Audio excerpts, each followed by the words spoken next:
Welcome back, everybody, to another episode of Developing the Leader Within. I am your host, Enrique Acosta Gonzalez, and today I have another special guest, Antoni Tzavelas. He's been with us, at least knowing me, since last fall at the Orlando, LinkedIn local, and it was great to meet him. I followed your content all this time, Antoni, and so I thank you for being with us. Welcome to the show. Thank you for having me on the show, Enrique. It's such a pleasure. Yeah, I've been anxious to have this day. It's so hard to get guests, but the month of July is international, so having Canada represented is great for me, and it takes me out of the States, which is another bonus. But today we're going to be talking about leadership and vulnerability. But before we get into all the good stuff, Antoni, I want to give you a moment for you to share with us about yourself for the audience. Sure. So again, my name is Antoni Tzavelas, and I am a coach and a trainer in the technology arena. So I work as an executive coach within the technology arena. Coaching mid-level managers, teams, improving on their culture, their communication, and mainly trust. And in the training world, I help the upcoming leaders with their actual technical skill sets by teaching them about cloud. And usually I stick with Google Cloud. So that's a little bit about me. Oh, outstanding. I love the fact that we're both trainers. I do my own training on my side. You teach them the tech, I teach them the leadership. But it's so good to have you. And as I mentioned before, talking about leadership and vulnerability has been one of those things that has been so touchy in the leadership arena, but needed. If ever we have seen a time where vulnerability is needed, where heart is needed, is times like the ones that we've been in, since the beginning of the year. Yeah, absolutely. And so, it's sometimes you wonder what it is that is breaking apart the leaders that do have the ability to be vulnerable and the leaders that cannot, right? And so I'd be interested in your perspective as far as what is it that you see in leaders that is missing? Well, the first point that I want to bring up is putting your people first and always yielding the biggest returns. And by doing this, your people will be able to work in a safe space, in a psychologically safe space. So it's no longer about you. It's no longer about the leader. It's about putting your people first. So the leader comes last. You're always looking to elevate and encourage your people so that this way they can start to become more creative, more innovative, and they can fail and fail comfortably, knowing that their leaders got their back. Yeah, I love the fact that you mentioned psychological safe space, because I was one, and I've always been this way. I have seen both personally and professionally where if those spaces are not there, it doesn't matter how great of a technician you have. Sooner or Agreed. later, that psyche is going to get the best of them, and you can break them down to the point where no matter what technical expertise they have, they just can't execute because their mind is flooded with things that are going on around them in the workspace, and they're frozen. Yeah, and I say it because it happened to me. Now I teach leadership. Happened to me too. I teach leadership, right? I teach it. I live it. I breathe it. And that psychological challenge in a toxic environment got the best of me. Yeah, and I was frozen. I was frozen, thankfully I had enough sense to get out of there. Yeah. but, And but Enrique, this is the reason why I got into executive coaching, is because I wanted to, I knew that there was missing that psychologically safe space. And so I wanted to start with myself and go out and really start to make it aware to managers and leaders, to show them that, hey, you know what? Your people need a safe space and they don't got it. And being in this industry for as long as I have been, it's sad to see that it's not there yet, and we really need to make a difference. well, I think, and I think a lot of people have a misconception of what that looks like. Right, Mm. that what does a safe space look like? Is it a actual room, is it, that's padded where nobody gets hurt, or is this an actual environment that the leader sets? Because it is Yes. truly in the hands of leadership to set these environments. And so when you're thinking about, as a leader, on what ways do I begin to set the environment for my people to be, to feel safe and to act like they feeling safe? What would you say Hmm. are those things that you need as a leader to start putting in place some of those environments? So again, putting your people first, empathy and love, um, cultivating a culture of trust. I mean, trust is a huge one. Keeping the lines of communication. So communication is key here, and uh, as well as developing a learning mindset. These are the key elements to creating that psychologically safe space where people they feel okay to do whatever it is they have to get the job done, and to be proactive about their job, and not just firefighting when it needs. It's having that mindset of, you know what, I'm really excited to go in on Monday. And there's a lot of the it, the the environments that are unpsychologically safe.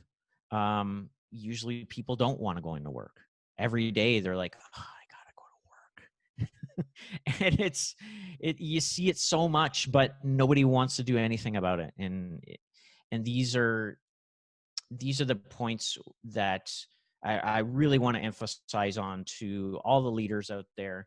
Um, and I think that it can be done. It's just a matter of listening. Leaders need to listen. So, Yeah, I love the points that you just made, and I would like to dive into each one of those if you don't mind. sure. You Yeah. mentioned empathy and love, right? So leading with empathy and love. I'll tell you right now that I haven't been into many uh, professional settings where people are around talking about empathy and love, right? They Yeah. always talk about it in a training. Of They always course. talk about it in some other forum, but never within the confines of their organization where it actually makes Hmm. the difference. And so when you talk about leading with empathy and love, um, what are maybe some suggestions you may have for leaders to start going that way? Because the workforce really doesn't enable it. Yeah, it's true. So, Enrique, this is something that a lot of people don't think about, but we spend more time at work than we do with our actual family.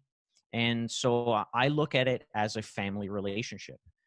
When you go to work, you are with your second family, your work family, and you want to feel safe in that environment. But in order to do so, you need to have an understanding with your leaders, with the people around you. Let's say you're having a difficult time with your kid, or you're having some issues with your elderly parents, whatever the case may be. A leader needs to understand that, hey, you know what? Something's going on with that guy. I want to go and talk to him and really have like a truly uh, meaningful conversation from the heart, not as a leader, but as a human being. And so when we take our mindset out of being a leader and being a human being, things change. Things change for the better. Employees feel more open and free to come to their leaders. You know, I hear so much of, oh, you know what, my door is always open to you. No, leaders need to go to their people, especially in, you know, these times of COVID, where I see there's a lot of people saying, you know, you can always call me. No, people are scared. People don't know what to do. They need you to reach out to them. They need to know that you're there for them. And the only way for employees to know that is when you come to them with empathy, with an understanding, knowing that I'm here to listen and I'm here to treat you as a human being with love. Yeah, So yeah. that's so powerful, because when we think about empathy and love, uh, we don't realize that that first must be birthed in us. Yes, You can't give exactly. what you don't have, right? So when if empathy and love doesn't reside in you already, I don't care how many courses you take, you can't dish it out, right? You It's you so can't. true. Yeah, you Yeah. can't dish it out. So it must start with you, and the moment you have it, then you start to give it. Yes. It builds, you mentioned this earlier, it builds an environment of trust, and that's what people need to thrive in.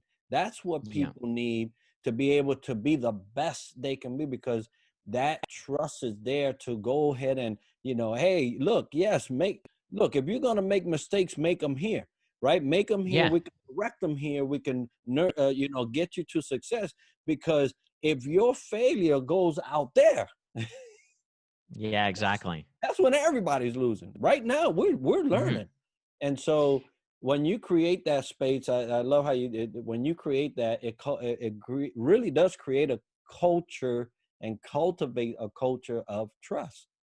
Yes. Yeah. So when it comes to trust, this is the basic foundation of communication between two human beings. When you put out your hand to shake somebody, the other person is trusting you enough that they're like, okay, I'm going to shake this person's hand because I feel that he's genuine. I feel that he's not going to take advantage of me. I feel that he's just another human being looking at another human being. This is the foundation of any human interaction. And so when we bring that trust to work, now it has a whole new setting, because we have our leaders who in the old times, it was all about blaming and shaming, and it's now turned around to, well, if we leave them do what they need to do, then they'll get more done, they'll be more proactive. So that whole trust, um, action and feeling, it really it comes out, and and people start to feel the safety, and people start to really blossom, and you'll see that uh, a underperforming team with a lot of trust will become uh, a team that outperforms all others. Yeah, I totally agree with that. I've seen that. uh, I've seen it because I was there. I was there. Where a team, under a certain type of leadership, that leadership went away. Mhm. Another person came in, created that environment of trust and, of empathy and of love, and you could not stop this group. Yeah, and it's so and true. the problem is, and as you was talking in my head, I'm like, okay, this is great because we're teaching and we're talking so that Hmm. leaders can learn and get some new insight as to things that they may want to put. But what happens when you have a leader that comes in and actually does this, but all the leaders are not like that? And Yeah, so it's disrupting the norm. it I is. totally get it. Yeah. And so that's where vulnerability comes into play, where people leaders need to be able to say, here I am. This is how I come. No packaging, no fancy masks. This is who I am. Take it or leave it. And usually that starts from the company culture with their values. So if I don't want to go down this rabbit hole, but when it comes to company values, this is what defines the culture. And if vulnerability is part of the values of the company, then culture stands a chance. Well, this is funny because you mentioned values, and that's good, and I do agree that the company must set the tone for all the leaders to follow. Um, and I'll give it to you straight, real quick. That leader that came in was able to turn around this group, right? It wasn't that they were lost; it was just that was mismanaged. That was Yeah, just it.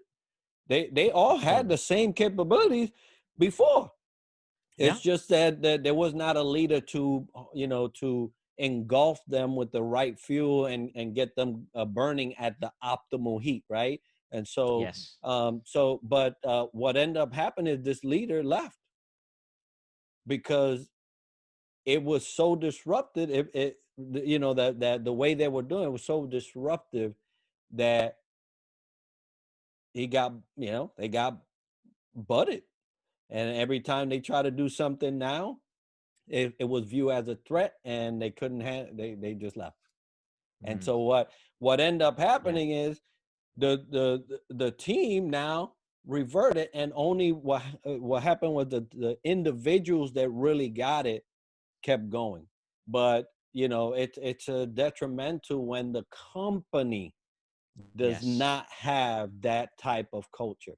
Mhm. Um, and so it's great to send, and for those companies out there that are sending your leaders to these trainings and all these seminars, and you're wasting your money because they're coming back and then you're knocking them over their head. Be careful. If you send them out there and you want that, Mhm. then you want it. But don't waste your money if you don't want it. But Exactly. but Exactly. no, let me get off that soapbox. um, but uh, so we talk about the culture. It starts to breed vulnerability and trust, Mhm. and it starts to really free up your people. You mentioned Yes. also um, keeping the lines of communication, Yes. because everything we Yes. do in human is communication, whether it's body language or it's actual Yeah. verbal or written. Everything we do, or else we won't know what we want, right, Yeah. from each other. so Exactly. so you mentioned that, and um if I'm having challenges in keeping lines that could be, what do I do?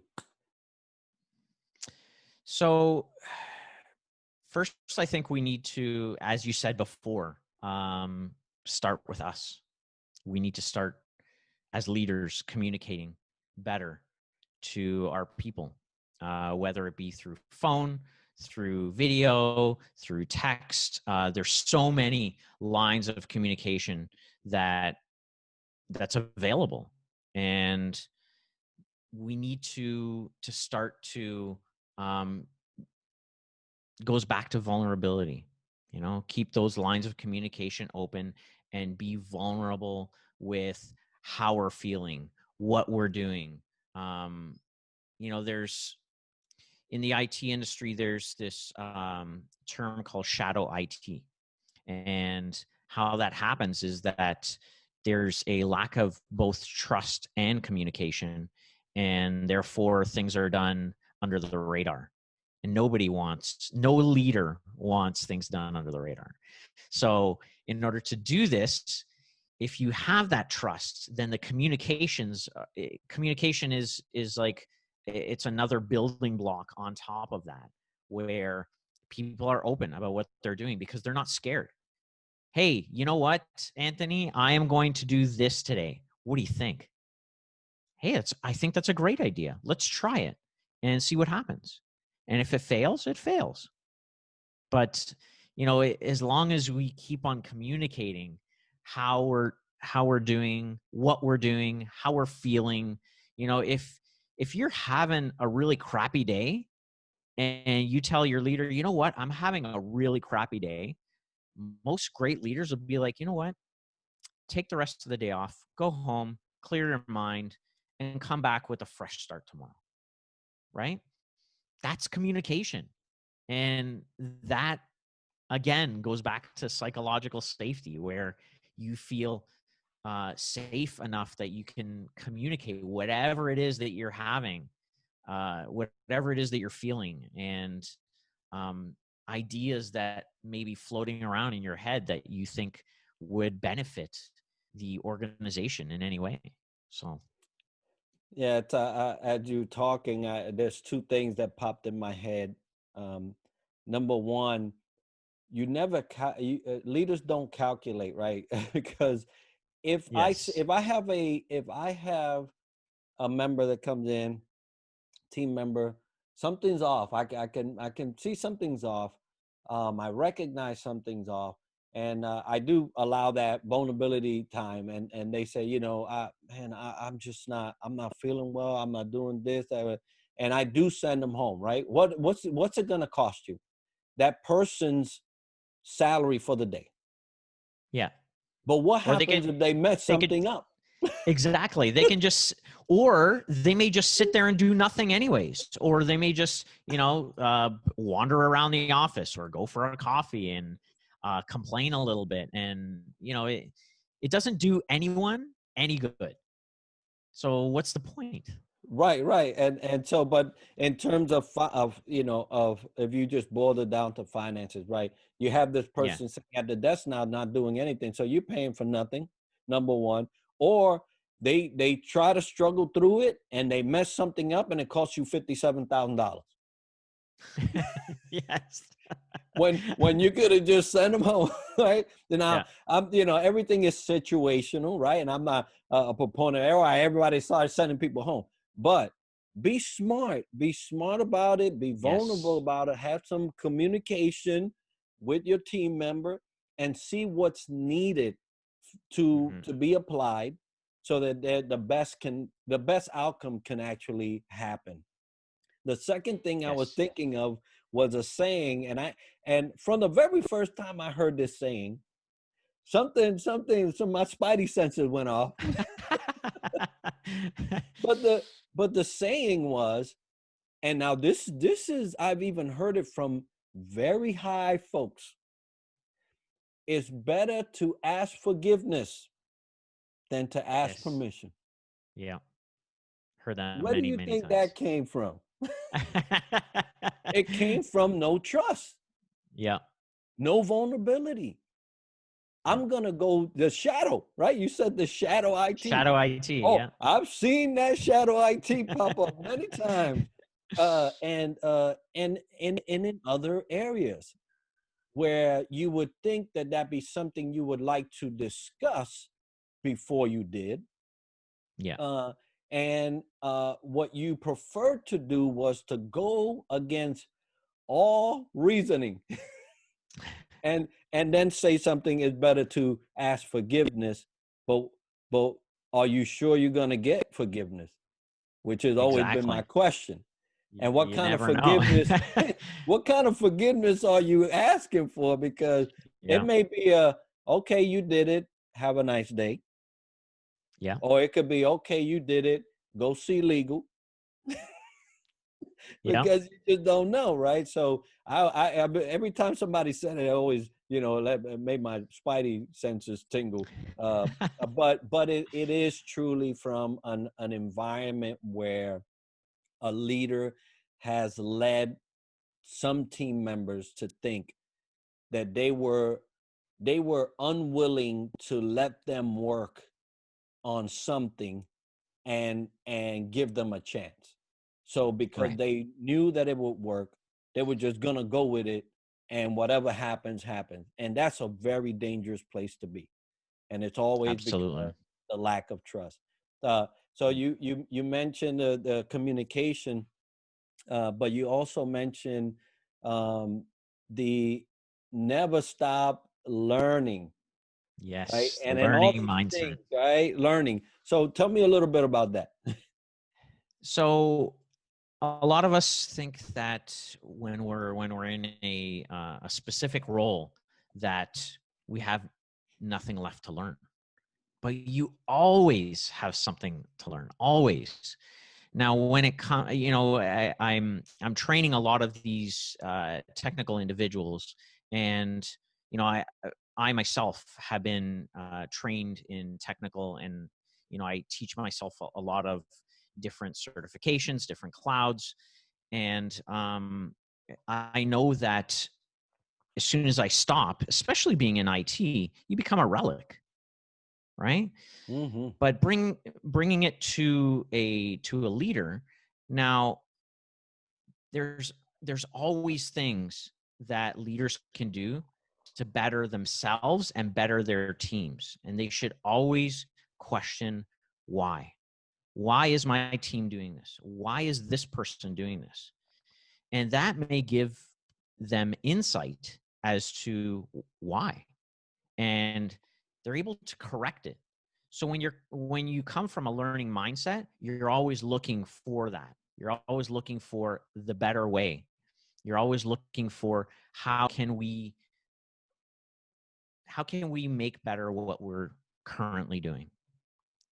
And I truly think that this is a lifelong lesson. It's not a specific part of your career. It's constant. I mean, right to the day you die. I truly believe that coming from that mindset will allow you to open your mind to new possibilities and new capabilities. Yeah, you're talking about the constant learning. Um, there's no way we know everything. There's just no way, No. right?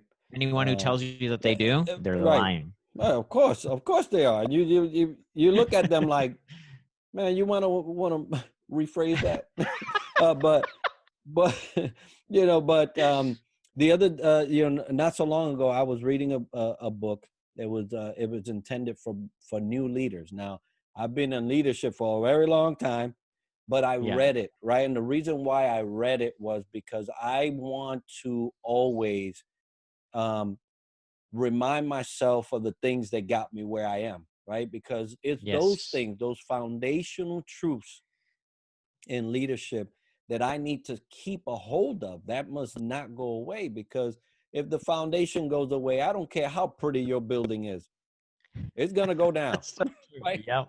So always go back and relearn, because sometimes it's relearning things. You may have Mhm. learned it, but now you have to relearn it. There's Absolutely. even a thing that a good friend of mine shared with me, and this is his thing, but he said there's even unlearning Yes, that you have definitely. to do.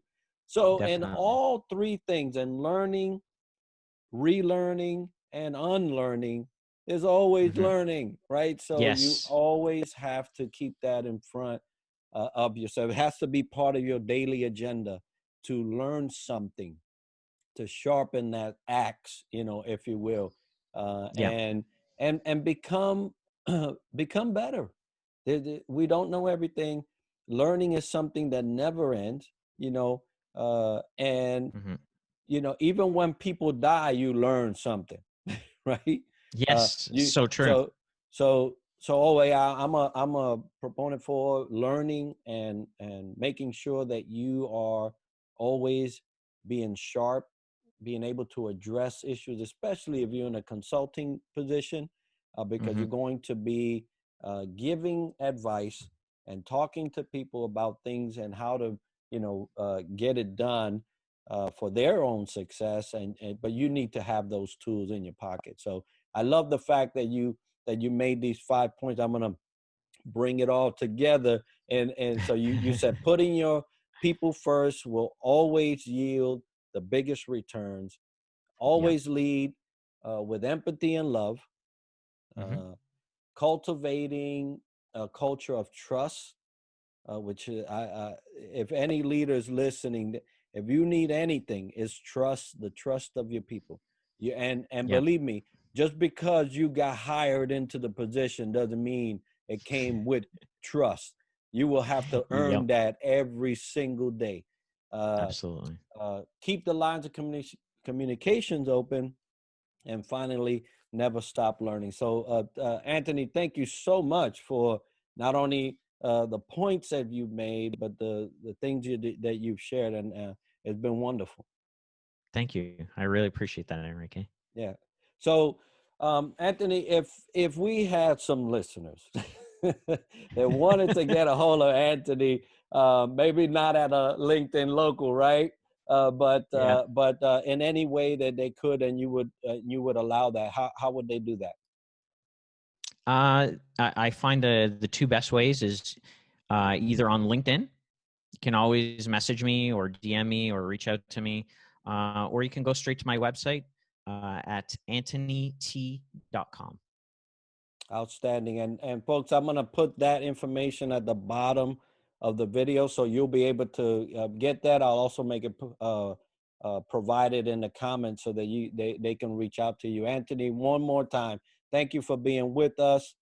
Thank you Thank for you so much, sharing Enrique. the topic of leadership and vulnerability is something that we need so much today. And so for those listening, as we always end, success to you.